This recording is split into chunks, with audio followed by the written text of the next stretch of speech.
Namaskar. Good afternoon to all of you. Since I turned up a few minutes late the last two occasions, I thought I should be here bang on time at 4 o'clock. Thank you all of you for coming here today. In the beginning of this briefing, I have three very brief announcements to make. First of all, you might have, when you came in, you might have seen the billboards or the standees about the passport Seva project and the conference. I am happy to inform you that the ministry is celebrating the completion of 50 years of the Passport Act 1967. It was on 24th June 1967 that the Passport Act came into effect.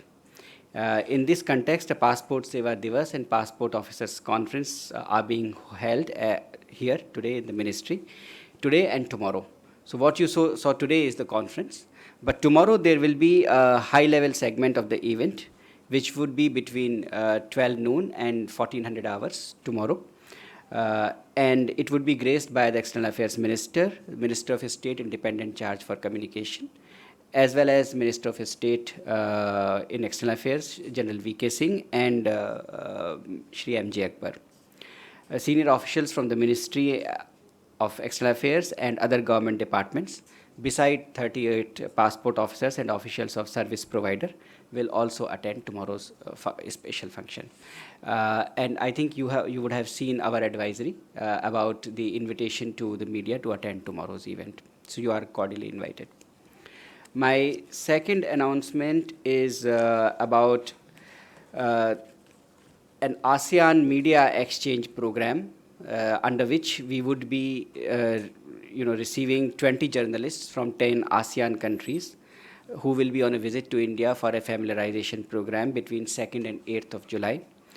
I think many of you would have seen or would have heard the Minister of External Affairs speak today at the ASEAN India function organized by RIS at India Habitat Center.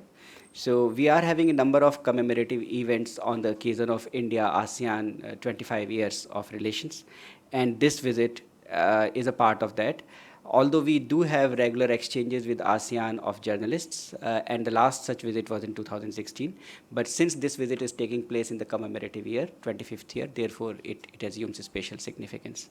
My third and very brief announcement is about the 4 Indian civil prisoners which were released in Pakistan and who have crossed over to India today, this afternoon. Shri Suraj Ram, Shri Sohan Lal, Mr. Mohammad Maqbool Lone, and Mr. Abdul Majid. With this, I stop my brief announcements here, and I am in your hands for your questions.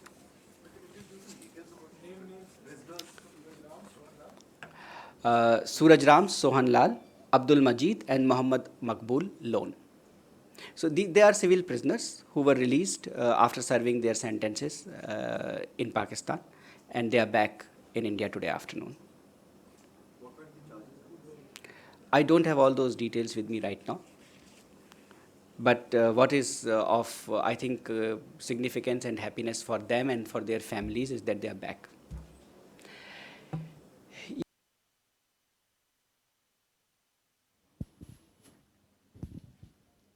So just 3 days to go for the PM's visit to the US. Do we have any, can you tell us about what are going to be the engagements there on 25th and 26th, if you have the details? Thanks.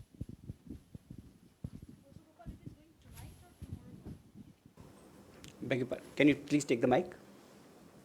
The PM is going tonight or tomorrow morning, early tomorrow morning? If you say tonight, I am very worried because I haven't even packed. No, because he's first go to Portugal. I'll come back to you. All right. Parikshit. Sir, of course, he will be addressing a CEO's forum over there. Could you tell us about the companies whom the Prime Minister would be interacting in? Are there one-on-one calls? And considering that there is a trade deficit, any particular concerns that US has raised which could figure in the discussions? Let me take questions on the US visit. I anticipate there will be many. So yeah, I will come to that side. Can I just take this question, then I'll come there. Good afternoon, Mr. Bagley. I'm Ranajay from CNBC. And I just want to focus more on Mr. Modi's visit and the economic agenda, because of course from the Indian industry's point of view, H1B has turned out to be a very thorny issue. Will Prime Minister be raising that? Could you confirm that? Smita? Taking forward these questions, as far as that CEO's meeting is concerned in Washington, D.C., I believe that this time Prime Minister is essentially meeting with the top CEOs, CFOs of only the American firms in that particular meeting. There are no Indian companies really that's going to be in the room. If you could confirm or tell us a reason as to why is that, and overall, is it really about knowing Mr. Trump and his agenda, or specifically moving forward with more proposals? The visit. All right. Ranjit? Any MOU or working joint cooperation agreement or joint statement likely to be issued?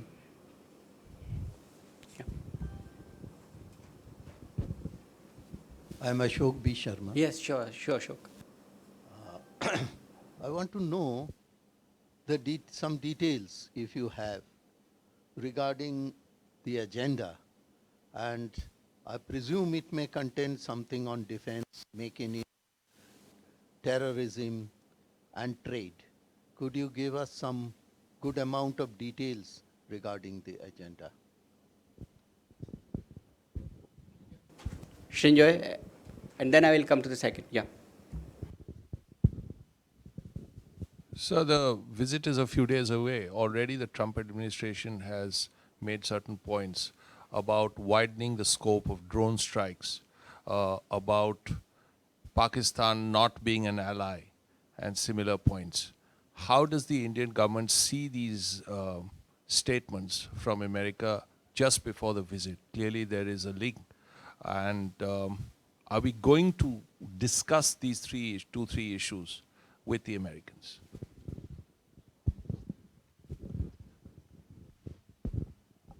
Hi, sir. I'm Mausami from Aaj Tak. Just adding to the list of questions, is the recent racial attacks that have happened ever since Trump came into power, would that find mention? Because so far the Prime Minister has been mum as far as condemning these attacks is concerned. Thank you, Mausami, for that question. Geeta, and after that, Ian.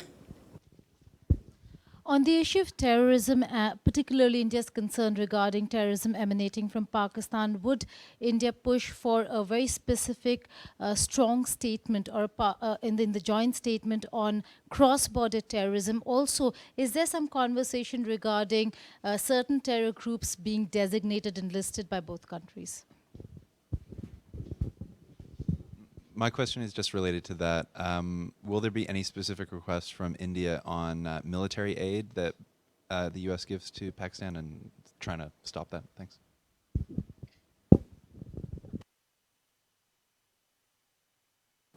All right. I think there are about 10, 12 questions, and they cover a very wide area. So let me first of all begin with the date.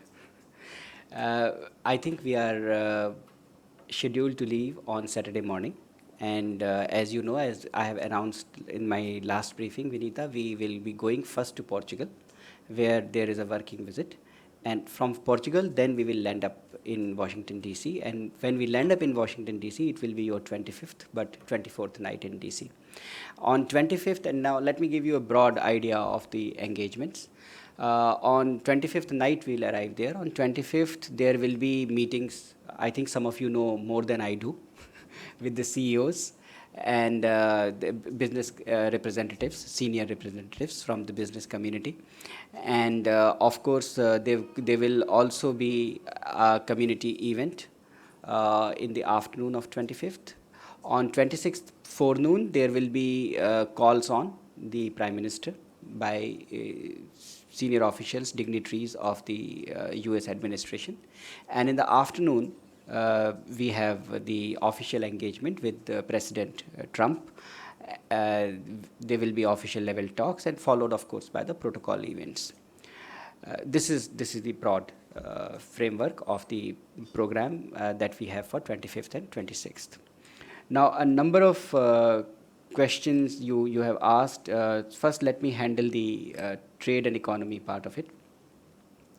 You all know that the relationship with the United States that India has in the economic and commercial sphere is a very robust relationship. We have a large trade turnover, bilateral trade turnover. I think it's close to about $115 billion. US is a leading investor in India.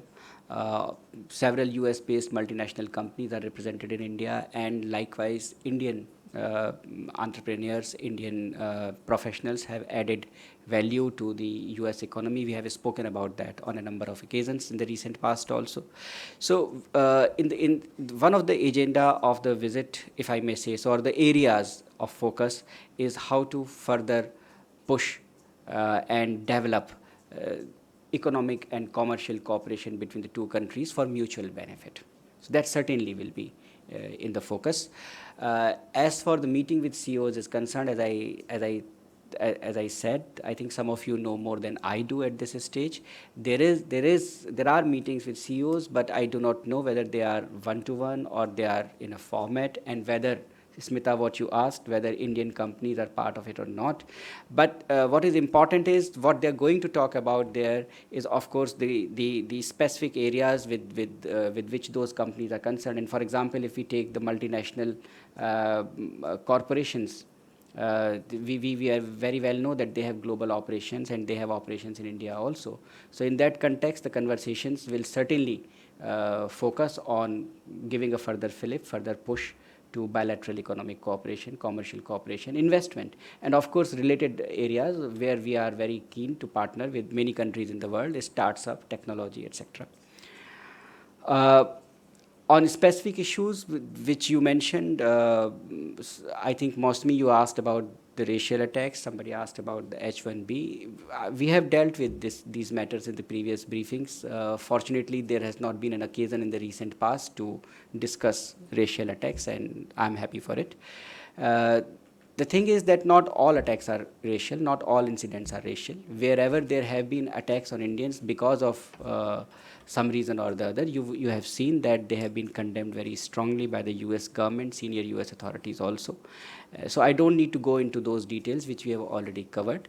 But I can tell you in nutshell that when the two leaders meet, it's not our practice to constrain their agenda. The officials do obviously prepare for the visits, but the leaders have, of course, the entire gamut of the relationship in front of them when they sit and talk.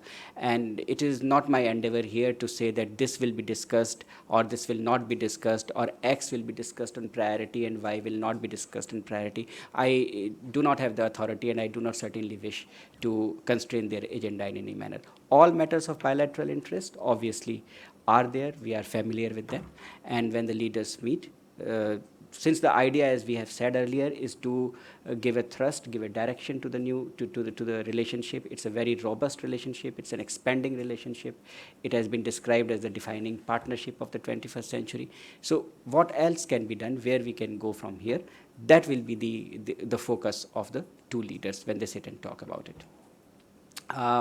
Ranjit, in terms of outcome, wait and see. I'm official spokesperson, and I'm not, unfortunately, official astrologer. So I won't be able to give a satisfactory answer to your question from your perspective, perhaps. But we can wait for the outcome. And what I can assure all of you, although some of you may not be in DC on 26th, but what I can assure you is that we will have a very detailed briefing before, and we are taking care of this aspect in terms of arranging the program. We are trying to see where we can have a very detailed briefing after the discussions between the two leaders before we depart from the United States for the Netherlands. So we are keeping that in mind. We are making a special effort to try and organize a very substantive, detailed briefing, and I can assure you we are very conscious that you would require a briefing on that count. Seema, your question? So let me complete this part then, or you want to ask about something connected? How do you prepare for a meeting with a maverick sort of president like Trump? It won't be like Obama or Clinton or anybody else. You know, how do you all prepare? How are you all going about it? Seema, let me first of all say, with all due respect, that I do not agree with your description of the president. And in fact, it's not the government's policy to put labels or describe personalities. We deal with officials, we deal with people who are in position. And President Trump and Prime Minister have had 3 very useful conversations, as you are aware. There has been, over the telephone, you are right. And this will be their first meeting in person, but in the near future they obviously will have other occasions to meet at other multilateral fora perhaps. So I don't agree with your characterization. Uh, Similarly and differently. Similarly because we have had Foreign Secretary earlier traveled to the United States. Their National Security Advisor has been here. So all these interactions feed into it. We, of course, are at a very senior level, senior official level, are in regular touch with the US government. So are they, preparing for the visit. And differently because it's a new administration, we all know that they have assumed office recently, and therefore there are certain areas on which we need to understand each other better. There are, of course, dialogue going on, and that's the aim of the dialogue. So I won't really put any stock to the personality aspect here. The relationship is institutional, it's very strong. It's, as I said, it has been described as the defining partnership of the 21st century. So if I could resume answering the remaining questions. Yeah, that's what I'm saying. If I may start or resume answering some of the questions, and I already see some other hands going up. Pranay, can you wait for me to finish these answers and then you can come in?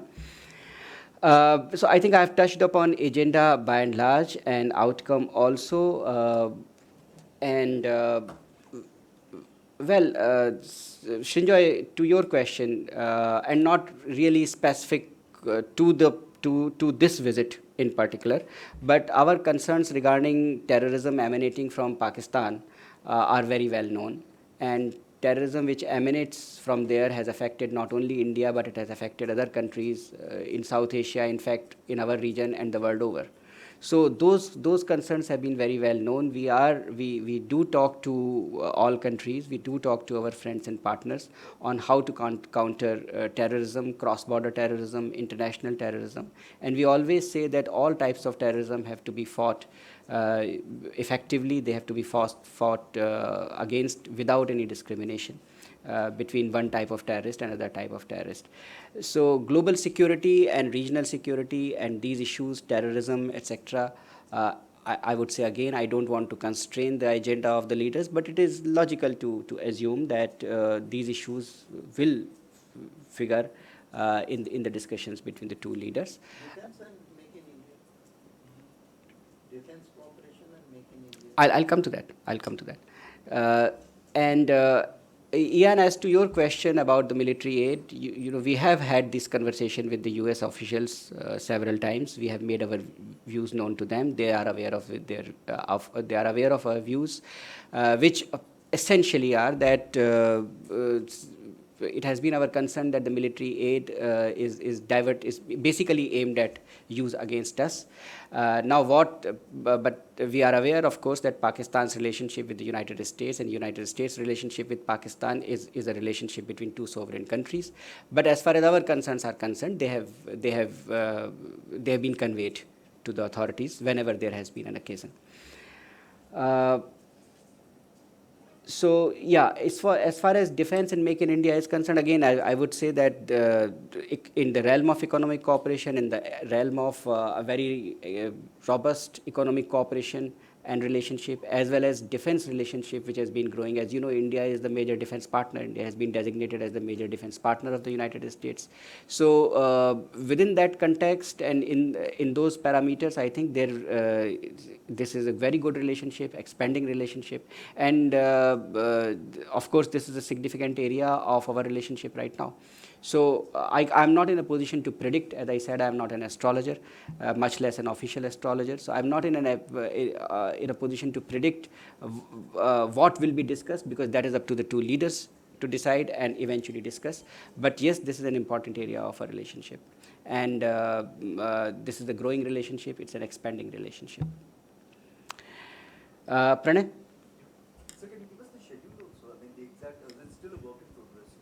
I'll come back to you. Just needed some clarification on the Qatar situation. Last time we heard EM Oh, saying... okay. Let me, sorry. Let me close down the US account and then I will move to Qatar. All right. Tripti, you have some question on Qatar or US? US. All right.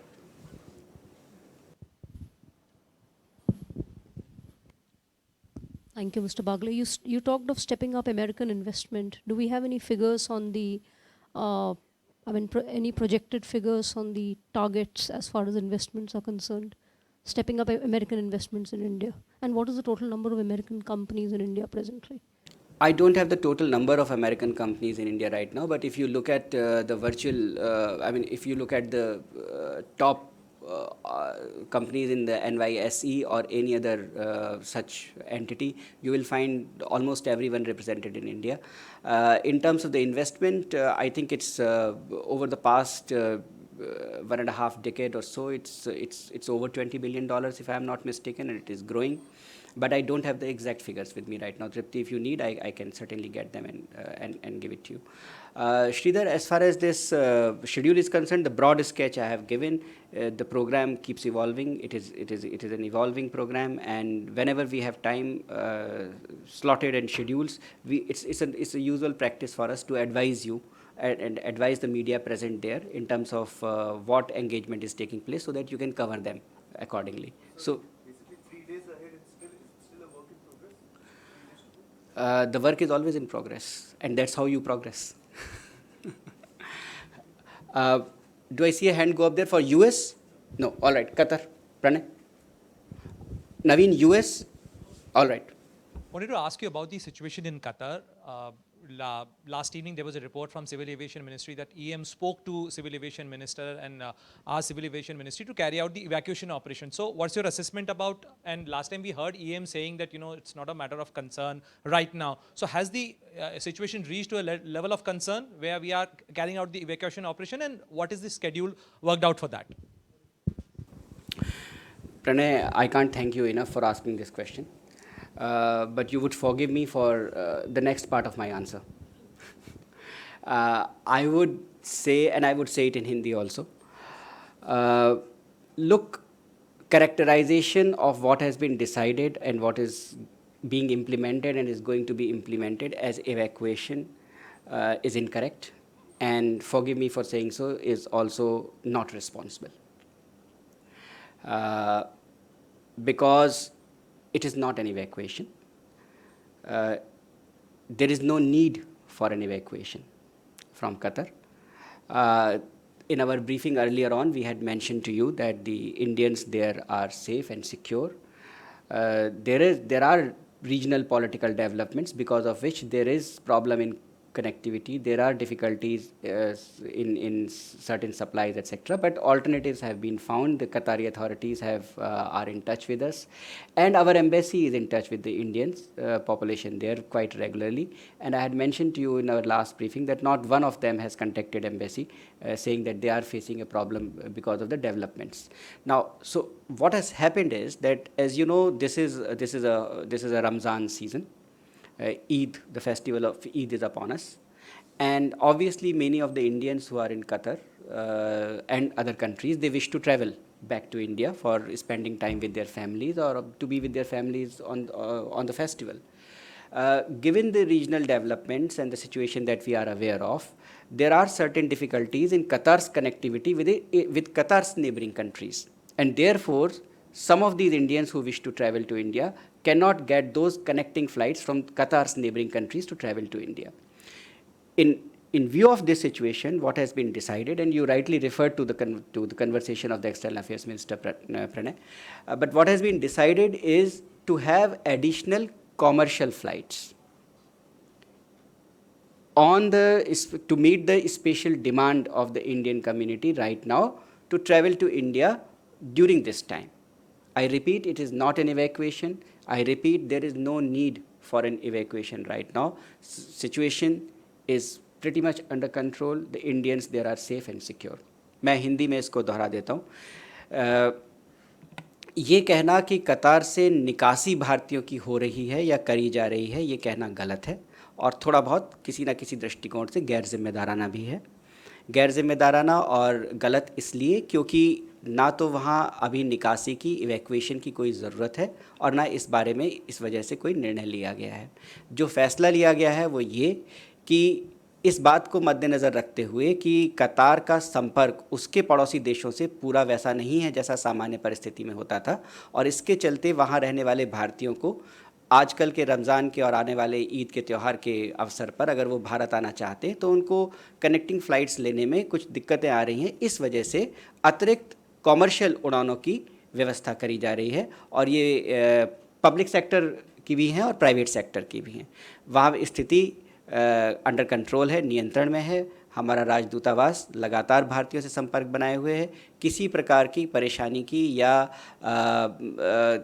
दिक्कत की कोई वहाँ पे बात नहीं है। तो मैं आप लोगों से ये गुजारिश करूँगा, ये प्रार्थना करूँगा, I will request all of you to that please be careful in reporting the decisions and reporting the situation.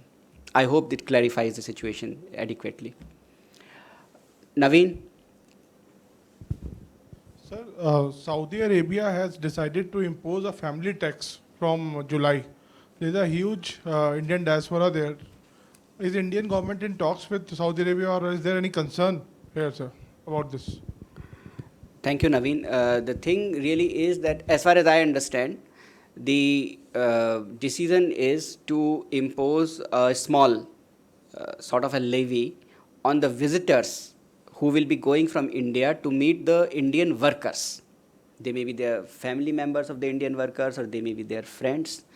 Now, unlike visa fees, which is discussed and decided most of the time on reciprocal basis, this is not a reciprocal matter. This is a matter which has been decided by the Saudi Arabian authorities within their internal competence.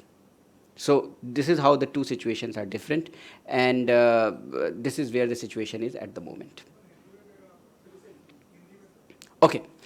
जहाँ तक मुझे पता है, जो Saudi Arabia के अधिकारियों ने जो निर्णय लिया है वो एक छोटा अमाउंट है। जहाँ तक मुझे पता है शायद 1,700 रुपये या इसके आसपास का कोई अमाउंट है। वो एक फ़ीस के तौर पर लगाएंगे उन यात्रियों के लिए या उन व्यक्तियों के लिए जो वहाँ पे भारतीय कर्मचारी हैं, जो काम करते हैं, कामगार हैं, उनको विज़िट करते हैं। उनके परिवार के लोग भी हो सकते हैं, उनके दोस्त भी हो सकते हैं।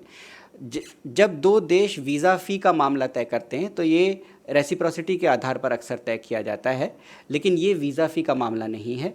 ये दूसरे किस्म की एक फ़ीस है, एक छोटा सा अमाउंट है जो उन्होंने उन लोगों के लिए लगाया है जो भारतीय कामगारों को वहाँ पे उनके पास जाएंगे उनसे मिलने के लिए।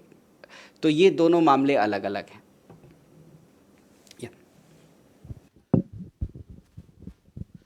So the UN Secretary General on Tuesday in a media conference indicated that he had been speaking with the leaders of India and Pakistan to get them to resume talks.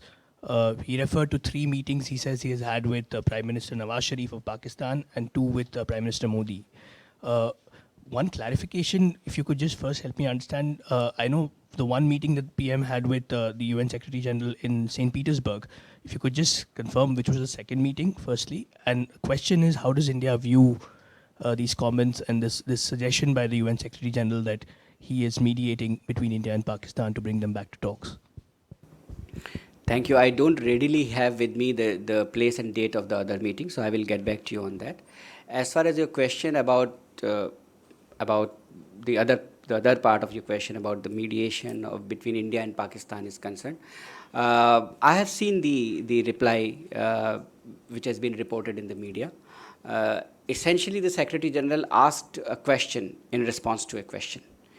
My interpretation of that question, with which he answered the question, is different from your interpretation, perhaps, because I'm aware that bilateral matters between India and Pakistan are to be decided bilaterally, and the United Nations Secretary General has been made aware of this position. Yes, Manish. Sir इसी हफ्ते NSG को लेकर meeting होनी है Switzerland में burn में, तो उसको लेकर क्या तैयारी है? क्या हम माने कि पिछली मीटिंग से इस बार हम ज़्यादा कॉन्फिडेंट हैं कि कुछ ब्रेक थ्रू होगा?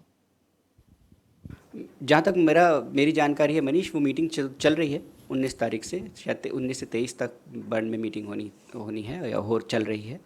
और हमारी जो एनएसजी की सदस्यता के लिए हमारा आवेदन वो विचाराधीन है, और उसको लेकर के हम एनएसजी के जितने भी सदस्य देश हैं उनसे संपर्क में हैं, उनसे बातचीत कर रहे हैं। Bilateral matters are to be solved bilaterally, and the Secretary General has been made aware of it. This is after his comments, or in a general context, the Secretary General's office? He was referring to his meetings with the Prime Minister.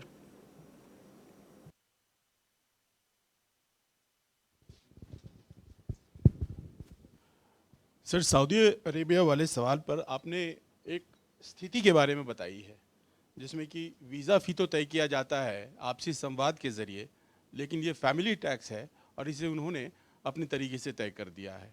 तो ये तो एक स्थिति है। क्या भारत सरकार इसको लेकर कंसर्न्ड है? 40 लाख के आसपास लोग वहाँ रहते हैं, और रिपोर्ट्स ये है कि कई लोग अपने परिवारों को वहाँ से भेजने के लिए मजबूर हैं, क्योंकि शायद वो उतना कम पैसा नहीं है जितना हम लोग यहाँ से प्रिज्यूम कर रहे हैं। ये दूसरा वाला पार्ट दोहरा सकते हैं कि वो अपने परिवारों को वहाँ से भेजने के लिए मजबूर हैं? जो लोग वहाँ हैं वो कामगार बहुत से लोग हैं वहाँ पर, और ऐसी खबरें हैं कि वहाँ से लोग अपने माता पिता और यहाँ तक कि बच्चों को भी साथ रखने पर ये टैक्स लगाया गया है, फैमिली टैक्स। तो क्या आपको लगता है कि ऐसी स्थिति है जिसमें कि भारत सरकार को बात करने की ज़रूरत है, और ये पैसा इतना कम नहीं है जितना हम लोग शायद प्रिज्यूम कर रहे हैं? देखिए, हम इस पे कोई अटकलबाजी नहीं कर रहे हैं, प्रिज्यूम नहीं कर रहे हैं। जो हमारी जानकारी है वो ये है कि जो मैंने कहा आपसे, उसके आसपास ये अमाउंट है। और ये उन पर लगाया जाता है या लगाए जाने का फ़ैसला किया गया है 1 जुलाई से, जो कि वहाँ पर विज़िट करेंगे, जाएंगे भारतीय कामगार जो हैं, कारीगर जो हैं, उनसे मिलने के लिए। जहाँ तक मुझे पता है, भारतीय कामगारों और कारीगरों की स्थिति, वो वहाँ काम करने जाते हैं, वहाँ पैसा कमाने जाते हैं, वो वहाँ पर जाते हैं इस बात के लिए जिससे कि अपनी जीवन यापन के लिए वो पैसा ले सकें, वहाँ पे जीविकोपार्जन कर सकें। तो बहुत सौ के पास तो मुझे नहीं लगता कि परिवार वहाँ पे उनका होता है। वो अकेले जाते हैं, वहाँ पे रहते हैं, काम करते हैं, और फिर वो वापस आ जाते हैं या पैसा भेजते हैं और थोड़े दिनों बाद वापस आ जाते हैं, कुछ समय बाद। ये इस निर्णय का असर उन लोगों पे पड़ेगा जो कि इन श्रमिकों को, इन भारतीय कारीगरों को, कामगारों से मिलने जाना चाहते हैं। अब ये कितनी संख्या है, कितने इस तरीके के लोग होंगे, कितना असर पड़ेगा, ये देखने का और सोचने का, अध्ययन करने का विषय है। ये हाल का फैसला है, इसको भी लागू नहीं किया गया है। इसको हम अध्ययन कर रहे हैं, हम इसका अध्ययन करेंगे, और अगर कोई ऐसा मामला होता है जिसमें कहीं भी भारतीयों के हितों पर प्रतिकूल प्रभाव पड़ता है तो निशा खातिर रहिए, एकदम निश्चिंत रहिए, भारत सरकार अवश्य उस मामले को संबंधित सरकार के साथ उठाती है। Thank you very much. And oh, sorry, it was a little premature. Hold on. Hi, sir. I'm Ashish from NewsX. I have a question on China. There's a report which has been primarily prepared on the basis of satellite images and on the various intelligence reports as well, which basically describes that in less than a decade, China has prepared more than a dozen airstrips close to the line of actual control. I have two-part question. One, is the Indian government aware of any such report?